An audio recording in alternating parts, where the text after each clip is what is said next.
Okay, let's talk about one of the biggest turning points in your financial life, getting that first $10,000 saved. Seriously, it's so much more than just a number. It's the moment you finally stop just reacting to what life throws at you and you start telling your money and your life where to go. So, picture this. You get that dreaded call from the mechanic. Your car needs a $2,200 repair, and you know rent is due next week. What's that feeling in the pit of your stomach? Yeah, for most people, that's pure panic. It's survival mode kicking in. And this is where that one single bill splits into two totally different realities. On one side, without savings, that bill goes straight onto a high-interest credit card. Boom. Now you've got a new monthly payment and all the stress that comes with it. But look at the other side. With that cash buffer, the whole feeling changes. It's not a crisis anymore. It's just an invoice. You pay it, and you move on. And that right there is what we're calling the $10,000 switch. It's the point where you flip from a fragile financial state to one that can actually absorb a hit without everything falling apart. It changes everything. This is really the heart of it all. Think of it like a line in the sand.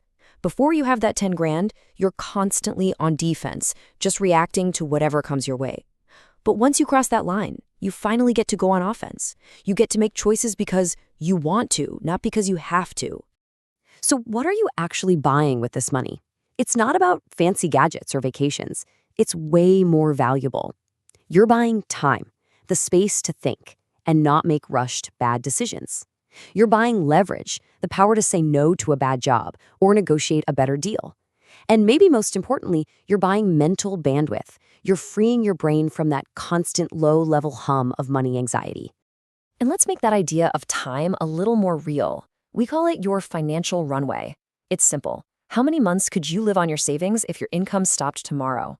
If your expenses are, say, $2,500 a month, then 10 grand is a 4-month runway. That's 4 months of breathing room, 4 months of options. Now, you're probably thinking, okay, this sounds great, so why is it so ridiculously hard to do?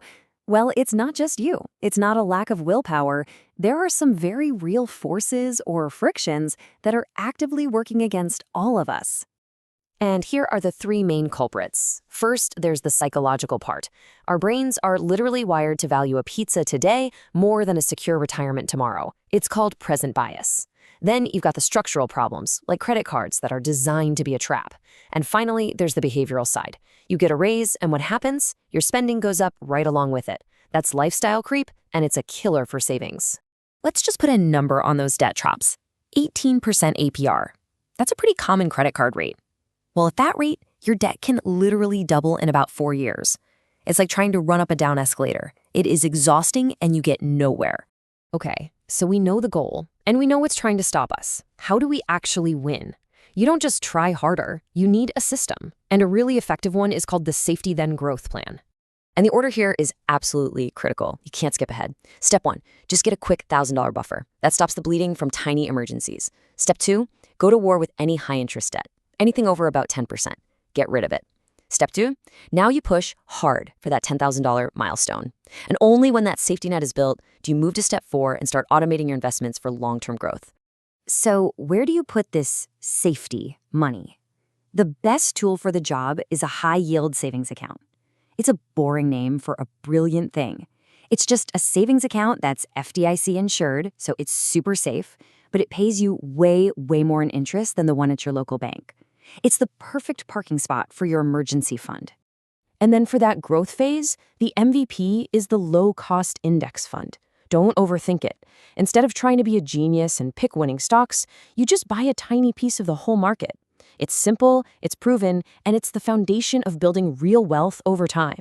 So what does life actually feel like once you've done this, once you've hit that milestone? It's not just about dodging bullets. It's about opening up a whole new world of possibilities. Honestly, this is the biggest change of all. It's in your head. Your entire mindset shifts. You stop seeing yourself as just a consumer, someone who spends money. You start to see yourself as a builder, an investor. You see money as a tool to build the life you want. That identity shift, that's the real prize. And once that wealth-building engine is running, wow, does it work. If you invest just $500 a month after your safety net is full, at an average return, The growth alone, not your contributions, just the growth, could be $26,000 in a decade. That's your money making money. That's the magic of compounding. But hey, hitting the milestone isn't the end of the game. You got to watch out for a few new traps. Complacency is a big one. You get comfortable and slip back into old habits. Then there's being too cautious, leaving way too much cash on the sidelines where it's not growing. And of course, there's the temptation to raid the fund for things that aren't real emergencies. You have to protect your progress.